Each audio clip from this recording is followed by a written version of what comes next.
top of the top, it's your main man, Custom Chuck, with my guy, D-Son, and a beautiful Toya Poppington. We are the League of Extraordinary Chicagoans. Fact check Malcolm in the building as usual. And we're going to get right into it, man. I think this is episode 9, something like that. 10. This 10? 10. Cap. No, it's not. No cap. No, it's not. No, it's not. No, it's Episode 9. I just posted it, bro. R&B and Birkin bags. That was episode 9. Wow.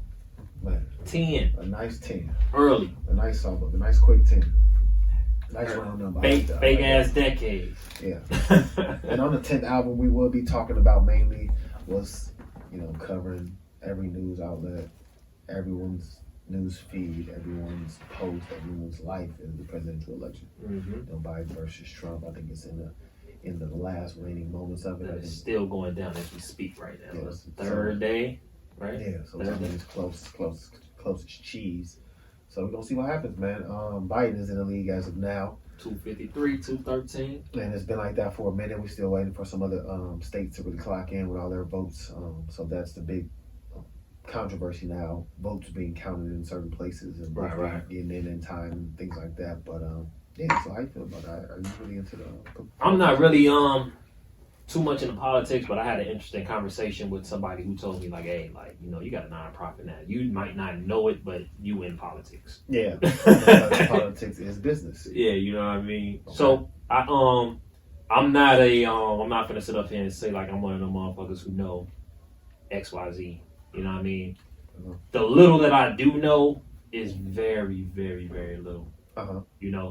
I'm not one of them motherfuckers who they know every single candidate for different cabins and in different states and who Republican and who Democrat. And I ain't one of them. Mm-hmm. You know what I mean? So I ain't gonna cap like that. No, my point of view on it is, okay, I know the bigger picture of politics and things, right. Vote and all that good stuff, right? Vote and all that.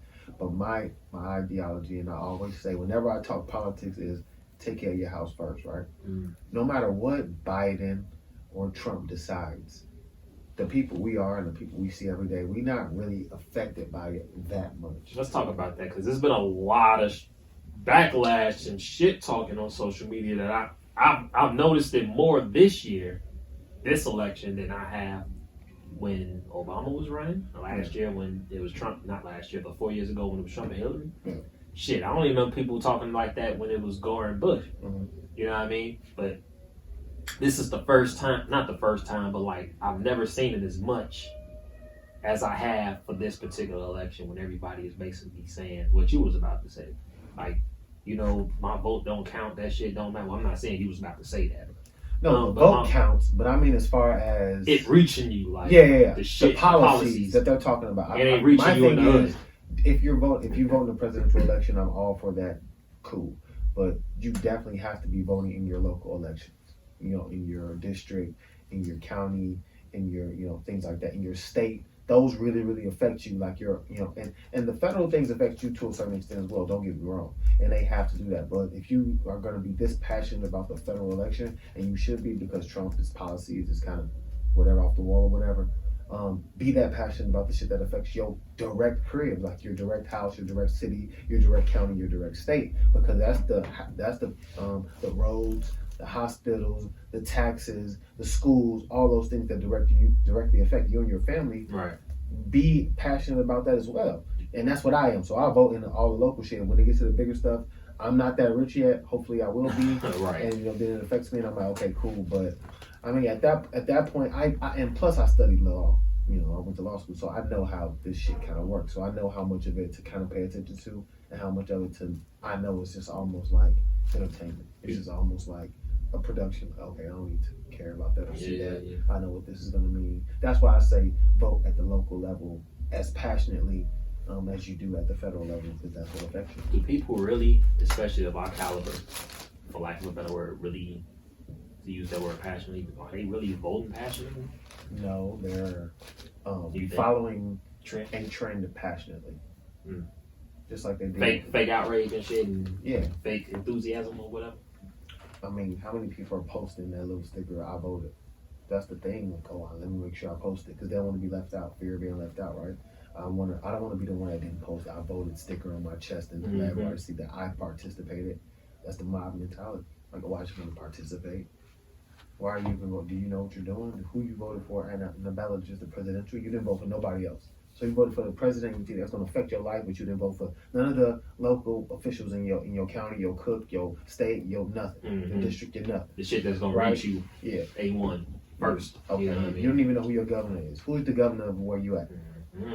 All You the know, things. I be nothing, saying the same right. shit like when they be like the local elections and things like that. You know, when it comes Like, like how does that ordinance not and matter? shit like that. You know, because I feel a lot like you as far as like it's cool, do your thing, vote for whoever you gonna vote for, you know, and president, vice president, all that shit, do what you gonna do, whatever. But the shit that's gonna really matter in your hood, in your state, in your city, or whatever, that's like the shit that. Not saying that you should focus any less on the president and shit like that. For sure. But what about your own backyard? That's what I'm saying. You know what I And mean? that's a strain or a thread that runs through everything that I do. I'm like, take care of your home first.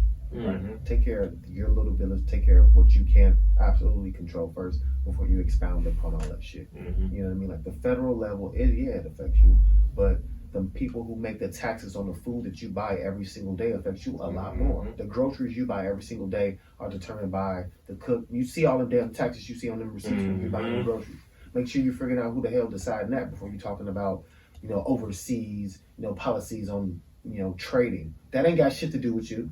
You know what I mean? Like, you need to make sure that you taking care of what's close first. You know what I mean? But that's just my own ideology. Take care of home first. Take care of home base first. Make sure what you see every day is good before you really worrying about everything that's 100 miles away. But I know that's not really everyone's ideology, especially in today's Well, they probably don't society, know though, because, I mean, yeah, but man, listen, yeah, but that's people's focus isn't on themselves. They're not focused on what they got going on. Right. What percentage of people's lives are focused on just other people's lives, and for lack of a better term, celebrity lives? Like, on social media or and other people for social media, just looking up and seeing what's the local shit on celebrities or what's going on that ain't got nothing to do with you. For example, myself, I go on WorldStar, right? How much of people's time has been on WorldStar, YouTube, following other people who are actually not contributing anything to them, not giving them no gems, not giving them any information where they can use it. They're just watching somebody else live their life. They're not watching TV or a movie. Then you're going into all this other social media shit. How much of people's lives are really focused on other people? They're not really focused on themselves. To self-evaluate is some ugly, tough, hard shit. And people not really built for that. They just rather comment and care about somebody else's life and then judge that. That's much easier. Oh, they shouldn't be doing that. They shouldn't do that. Oh, that's whack. That's corny. Or how you feel about that? Or every man is like this, or every woman is like that. Because Cardi B and Offset did some other shit. They want to buy a Birkin. What the fuck that got to do with you? A Birkin is 40, 50. What the fuck do that got to do with you? You make $16 an hour. Like, bro, sometimes I be feeling like a motherfucking lame. Like, when I be looking at, I never feel like a lame. Let me stop lying. But sometimes I be feeling like I'm out of touch.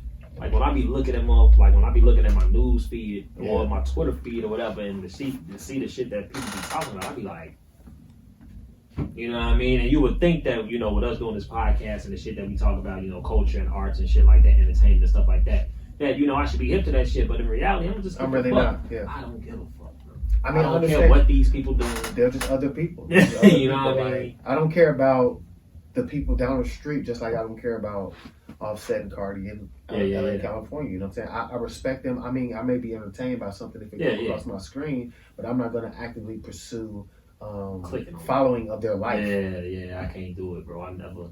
Because I mind my business. That's some Chicago shit. I mind my business for real. Yeah, for real. I just never understood the fascination with shit like that. You know what I mean? It's exciting. Because I'm gonna tell you what I would do though. Like I like researching and whether that's YouTube or whether that's Google or whatever resources I can find. I like seeing how people came up though. Yeah. You know what I mean? That's what I was gonna say. I like seeing that. It's shit. exciting to see a person's growth and transformation. Yeah, because that's one aspect of it. And then there's also people living inspiration vicariously. too. Yeah, inspiration. And then people living vicariously through someone else.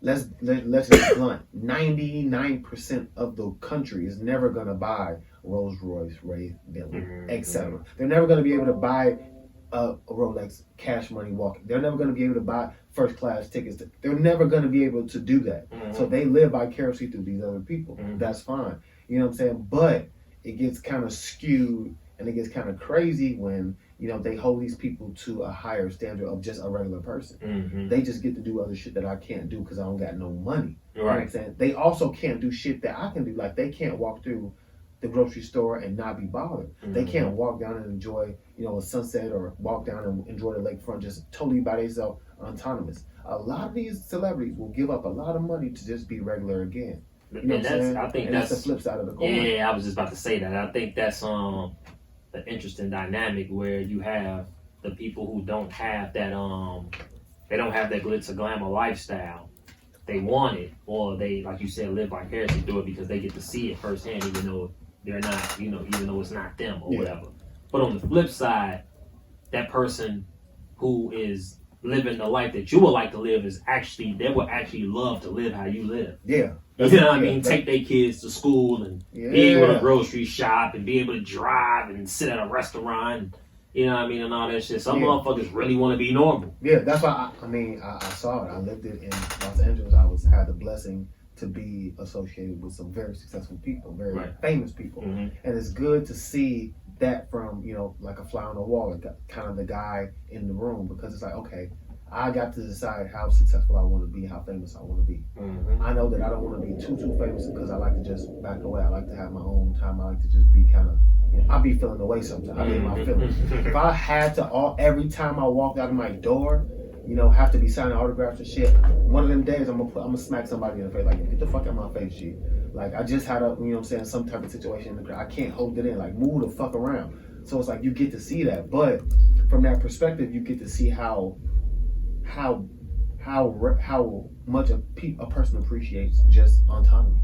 How just you being able to walk down the street, being able to go to a restaurant and have a nice dinner with somebody, your wife, you know, taking your lady out for a nice dinner, sitting in a restaurant, eating the food, enjoying the food, having a time, enjoying the ambiance, the music, whatever it is.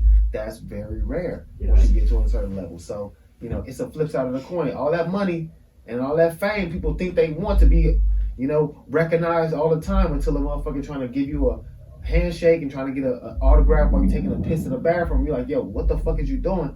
You know, you can't take your kids out nowhere, and you like, they all in your ass. You like, I don't want to be famous no more. That was like the dope shit I thought about, and the dope shit I liked about The Last Dance. Like, you know, Speak on it. Mike, he, you know, he hinted at, and he actually said it too, how it was just tough and stressful for him to be that symbol that everybody thought that he really was, Michael Jordan, every fucking day. He likes shit. I like to smoke cigars. I like to drink. I like to gamble. Yeah, Mike spoke about that, like, influence and role model. He said, listen, I play basketball. If you want to hold me to the highest basketball standard, cool. Less. But don't hold me to the highest person or male or role model or, you know, male figure that you want your kids to be, that you want your daughter to marry, that you want your... Don't hold me to that standard. Hold me to the highest basketball standard, but as a man, I'm flawed. And that's why I say... That's real shit. That's why people don't make the distinction with these celebrities, like the actors, the basketball players, the rappers, all these influencers, they flawed human beings. You know what I'm saying? What they do make... She may be able to dress well, he may be able to sing well and dance well, they may be able to play basketball well, but as human beings, they have flaws. And if you accept that and you're able to parse that away, then you can accept their craft or whatever they do and appreciate that, and then as a human, accept them for the good and the bad. But people judge them like they're supposed to be perfect. Like, just because you make a lot of money or you good at this thing that makes you a lot of money, you supposed to be not making no mistakes and nothing else. Nah. They want you to be perfect. You know what I'm saying? I'm still battling a little bit with life. And 9 times out of 10, especially in entertainment, they not realizing how young these kids are, man. Like, these stars, Cardi, them like 20 some years, 21, 22, 23, 24, just having kids, just being in relationships, just having a ton of fucking money. You 35 years old judging a 24-year-old millionaire. Come on, stop it. You know what I mean? If a motherfucker gave you $100,000 now, you'll be wilding out. No, what? You know what I mean? So it's like you gotta parse that. You gotta understand that. And again, that's something I got to see when I was out there. I realized that these really young people, young adults, who really trying to figure out life. They you still got trying to access learn to themselves, everything. right? Yeah, you got access to everything. No one says no. You can do whatever you want. You're gonna make some mistakes, Mm-hmm. and that's okay too. But you gotta learn from it because when everything is yes, it's tough. Public opinion, a motherfucker It's though, tough, boy. Because man. when you make that mistake, Yeah, like the public is like, yo, like, what's up? that got me. Who had the biggest comeback ever? Would you say? I gotta put up. I just thought I was thinking about this. Robert Downey Jr. I was just about to say Robert Downey Jr. straight up. That's the biggest. That's the biggest Robert one I can Downey think of. Jr. really was out here He- fucking smoking crack. He came back and he was came Iron back, Man, nigga. Iron Man, Marvel. Like, stop playing with me. He gotta be he gotta be Robert a Downey couple Jr. hundred M's up off that. No, what? And then he had Sherlock Holmes. Yeah, and Sherlock- was Charlie but- Chaplin before or after the code? Before. Okay, so we going. What's after the rehab and the retransformation? It was other shit before that. It was He had some before, and he Look was in that up, fucking please. He was in fucking the crazy one where he was in black. He had blackface. Was that him? That Tropical Thunder. Tropical Thunder. Some wild shit. Yeah. And he had the joint that he had with my man from The Hangover as well. Oh, I don't know about that one. Yeah, that was Look that up, what the please. fuck was the name of that movie? But yeah, Yeah, I can't remember the name of that So, movie. He made 50 mil for the first Avengers, 80 mil for the second Avengers. now go all the way back. Go to like his IBMC one. I'm just Like, doing just what year Avengers. when he started making good movies again? Honestly, Shit, it He was fucked Avengers, up. wasn't it? No, he was fucked up in it. No, before Iron Man. Before that, right? Shit. Iron Man was for 'Cause he was Avengers. Yeah, Iron Man was go before way the back. Avengers. So yeah, What was Sherlock Holmes? Was it before that too? Sherlock Holmes is Go way back. definitely before that. He in a short period where Tropical he was Thunder making before movies that. in like the 90s, was fucked up in the early 2000s, Comeback though. and came back right after that in the early mid Comeback. 2000s, and they Inspiration. going stupid. Iron Man was for Sherlock Holmes. Can we get the year on that, Iron Man? Iron Man was 2008. 2008 on Iron Way Man? before that. What did he Sherlock make? Holmes What was was his 2009. movie in the last? What was his movie in the 90s? What was his last movie in the 90s? Yeah, well, you able to find that out? I'm looking now. Because he was a star. Mm-hmm. He was a star. He still is. Oh no, legend. You know what I'm saying? At that time, he was a star when he fell off. It could have went yeah, left or right. yeah, I remember yeah. seeing him in a full jumpsuit Robert in LA court, Downey, bro. like out here bad. Like he was getting a couple years like to go sit down, and he was like, "Nah, I'm gonna rehab this." Flip it around That's- and went stupid. And when you think about that comeback, like you out here doing drugs, all sorts of shit, Oh, and, wow. then you come back and you get a Marvel deal, nigga, Stop playing with for me. shorties.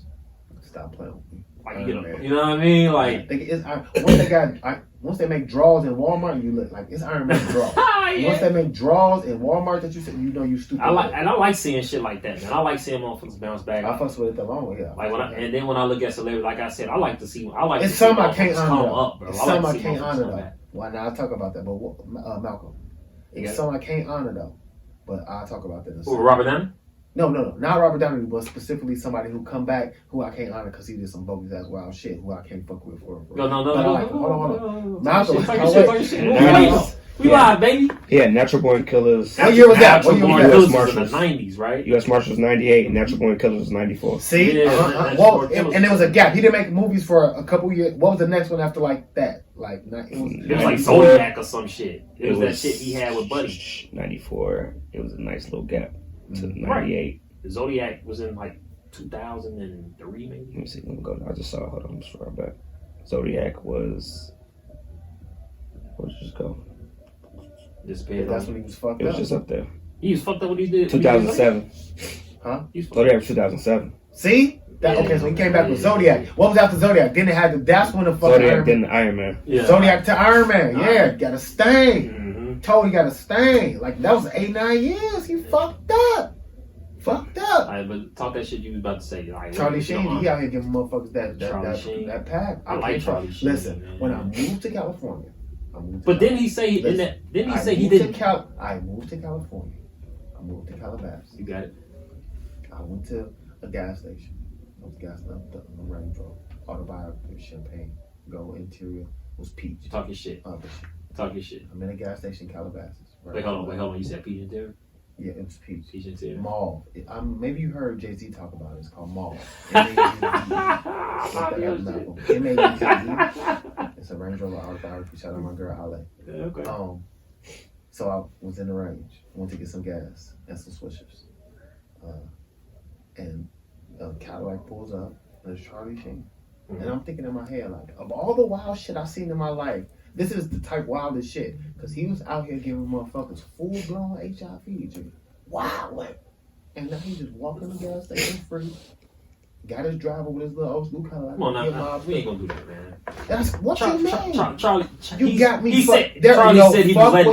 Charlie said he was letting letting motherfuckers know what time it was. That's bullshit, Drew. He said he was letting motherfuckers know what time it was. That's bullshit. I saw the interview, Trap. I'm not. I don't care what you talking about. So you didn't tell me before every time he fucking a bitch, he's like, listen, sweetheart, just to let you know, I got HIV.